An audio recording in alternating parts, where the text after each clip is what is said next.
ಆಸ್ತಿ ತೆರಿಗೆ ಹೆಚ್ಚಳಕ್ಕೆ ಸಂಬಂಧಿಸಿ ಮಂಗಳೂರು ಮಹಾನಗರ ಪಾಲಿಕೆಯಲ್ಲಿ ಗದ್ದಲಕ್ಕೆ ಕಾರಣವಾಯಿತು.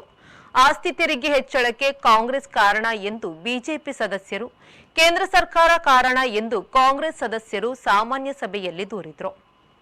ಮಂಗಳೂರು ಮಹಾನಗರ ಪಾಲಿಕೆಯ ಸಭಾಂಗಣದಲ್ಲಿ ಮೇಯರ್ ಸುಧೀರ್ ಶೆಟ್ಟಿ ಕಣ್ಣೂರು ಅಧ್ಯಕ್ಷತೆಯಲ್ಲಿ ಸಾಮಾನ್ಯ ಸಭೆ ನಡೆಯಿತು. ಮಂಗಳೂರು ಮಹಾನಗರ ಪಾಲಿಕೆಯ ವ್ಯಾಪ್ತಿಯಲ್ಲಿ ಆಡಳಿತ ಮತ್ತು ವಿಪಕ್ಷ ನಾಯಕರು ಆಸ್ತಿ ತೆರಿಗೆಯ ಹೆಚ್ಚಳದ ವಿಚಾರದಲ್ಲಿ ಆರೋಪ ಪ್ರತ್ಯಾರೋಪಕ್ಕೆ ಸಭೆ ಕಾರಣವಾಯಿತು. ಸಭೆಯ ಆರಂಭದಲ್ಲಿ ಆಸ್ತಿ ತೆರಿಗೆ ಹೆಚ್ಚಳದ ಕುರಿತು ಆಡಳಿತ ಪಕ್ಷದ ಸದಸ್ಯೆ ಸಂಗೀತಾ ನಾಯಕ್ ಅವರು ಮಾತನಾಡಲು ಮುಂದಾದಾಗ ಕಾಂಗ್ರೆಸ್ ಸದಸ್ಯರು ಮಧ್ಯಪ್ರವೇಶಿಸಿ ಭಿತ್ತಿಪತ್ರ ಹಿಡಿದು ಮೇಯರ್ ಪೀಠದೆದುರು ತೆರಳಿ ಪ್ರತಿಭಟನೆ ಆರಂಭಿಸಿದ್ರು.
ಧಿಕ್ಕಾರ ಘೋಷಣೆಗಳನ್ನು ಕೂಗಿದ್ರು. ಪ್ರತಿಭಟನೆ ತೀವ್ರಗೊಳ್ಳುವುದನ್ನು ಅರಿತ ಮೇಯರ್ ಸುಧೀರ್ ಶೆಟ್ಟಿ ಕಣ್ಣೂರವರು ಬೆಲ್ ಬಾರಿಸಿ ಸಭೆಯಿಂದ ಹೊರ ನಡೆದರು. ಕೆಲ ಹೊತ್ತು ಬಿಜೆಪಿ ಕಾಂಗ್ರೆಸ್ ಸದಸ್ಯರು ಘೋಷಣೆ ಕೂಗಿದ್ರು. ಬಳಿಕ ಬಿಜೆಪಿ ಸದಸ್ಯರು ಸಭೆಯಿಂದ ಹೊರ ನಡೆದರು. ವಿಪಕ್ಷ ಸದಸ್ಯರು ಸದನದಲ್ಲೇ ಉಳಿದರು. ಸಭೆ ಮೊಟಕು, ಮುಂದೂಡಿಕೆ ಅಥವಾ ರದ್ದಾಗಿದೆಯೇ ಎಂದು ತಿಳಿಯದೆ ಅಧಿಕಾರಿಗಳು ಸದನದಲ್ಲೇ ಉಳಿದರು.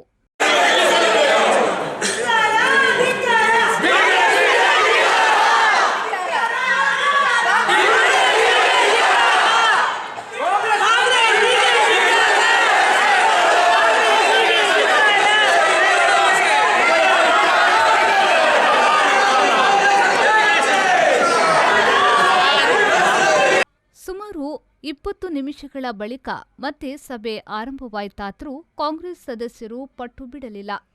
ಪ್ಲೇಕಾರ್ಡ್ಗಳನ್ನು ಹಿಡಿದು ಮತ್ತೆ ಸದನದ ಬಾವಿಗಿಳಿದು ತೀವ್ರ ಹೋರಾಟ ನಡೆಸಿದ್ರು.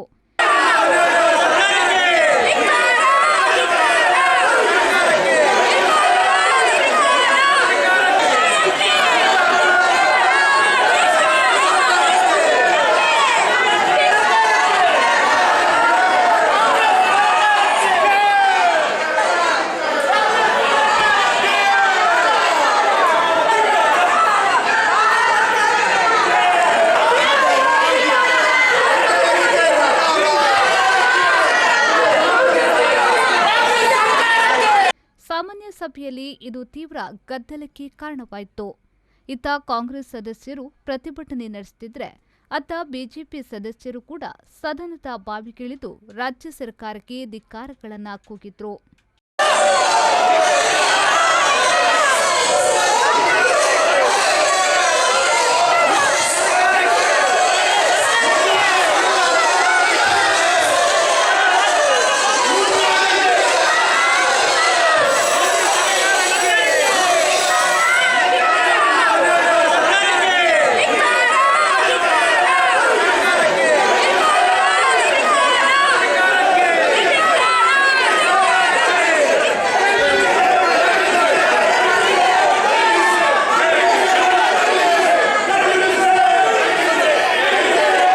ಆ ಕಾರಣದಿಂದಾಗಿ ಸದನವನ್ನ ಎರಡನೇ ಬಾರಿಗೆ ಮೊಟಕುಗೊಳಿಸಿ ಮೇಯರ್ ಹೊರ ನಡೆದರು.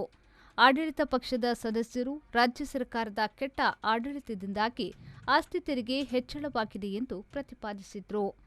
ಇನ್ನು ವಿಪಕ್ಷ ನಾಯಕರು ಮೇಯರ್ ನಡೆಯನ್ನ ಖಂಡಿಸಿ ಆಕ್ರೋಶವನ್ನ ವ್ಯಕ್ತಪಡಿಸಿದ್ರು. ನಾಗೇಶ್ ಕಾಬೂರು, ವಿ4 ನ್ಯೂಸ್, ಮಂಗಳೂರು.